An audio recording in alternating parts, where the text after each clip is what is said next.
Majke, prije nego što krenem, htio sam samo jedan mali uvod da napravim. 6 godina sam živio u inostranstvu i školovao sam se tamo kao vjerojatno i mnogi drugi. Ipak, odlučio sam da se vratim iz nekoliko razloga. Prvo, nisam htio da svoju porodicu gledam preko Skype-a. Nisam htio da gledam kako mi se sestra udaje bez mene. Nisam htio da gledam da mi ne daj Bože majke ili otac jutro umro, a da ja ne budem tu. Došao sam na ovaj naš krš, vratio sam se jer nam ga niko nije poklonio, niti besplatno dao. Borili smo se krvavo i krvavo za njega.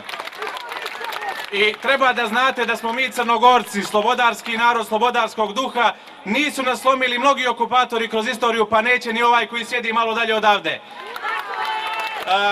Jedna uvodna napomena. Mislim da ovo nije mjesto za protest. Mjesto za protest je ispred vlade. Oni su nam ga ukinuli, tamo je mnogo manji i akustičniji prostor i oni se toga i plaše. Sjetite se prije nekoliko mjeseci kad smo protestovali, spavali svi zajedno ispred vlade, kakav su strah imali i kako su vas pozivali na pregovore. Danas vas ne zovu jer ih briga za vas. Smatram, moj je savjet, da posle ovog protesta ne idete kući, nego da se presaberete i pođete ispred vlade, ostanete i spavate. Ako treba i moju skromnu podršku ćete imati, zajedno ćemo da noćimo i puštamo muziku. Imam tri dijela, vrlo kratka, Željko, izvinjam se ako odužim, prekinite me, 3 dijela izlaganja. Prvi dio se odnosi na, da vidimo, da ne zaboravim, prvi dio se odnosi na djecu funkcionera.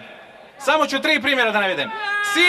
Sin Zorana i Vukice Jelić, koji su akteri afere Snimak, koji sjedi u centralnoj banci i prima 2000 eura i koji je bio pripravnik, ima 4 stana. On je kao pripravnik kupio 4 stana, a vi se borite za 190 i 330 eura penzije.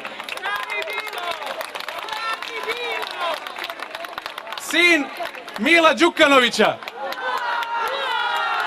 Blažo Đukanović, je kao pripravnik postao milioner koji ima 700.000 eura u kešu i 1.000.000 eura u imovini. Samo da mi znamo, a pored toga ima i hidrocentrale i tako dalje. Drugi dio moje priče, nacionalne penzije koje su dobili zaslužni političari, umjetnici i sportisti iznose 2 prosječne penzije u Crnoj Gori. To znači da oni primaju pored svojih plata i penzija, poslaničkih i tako dalje, još po 1.000 eura. Recimo, poslanik Liberalne partije, Andrije Pura Popović, koji je došao da vam prodaje bajke i laži i lažnu podršku da pruža, pored plate od 2.000 eura, ima još 1.000 eura penzije. A ti ljudi nisu ni ispunili starosni uslov. I kada sam podnio vrlo skromno inicijativu da se ta nacionalna penzija sportistima, umjetnicima, političarima koji imaju tolike plate ukine, znate li šta su mi rekli? To je ustavna kategorija koja se ne može retroaktivno ukidati.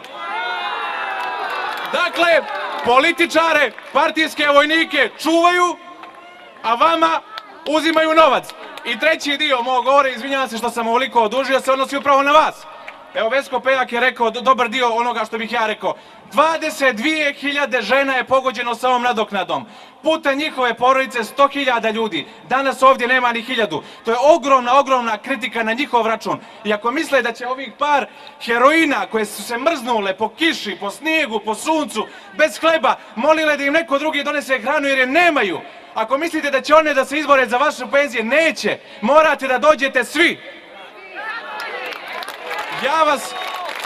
Ja vas još jednom pozivam kao sin jedne majke koja ima 3 djece, koja je zaposlena, dakle nisam direktno pogođen ovom odlukom, da ne slušate političare, jer je svako tu iz svog interesa, vjerovali ili ne, naravno, da ne slušate mentore, da ne slušate nikog, slušajte svoje srce i ne mrdajte se ispred ove vlade tamo, nego idite do kraja, pa makar i po cijenu ne znam čega. Hvala, prijatno, živjeli!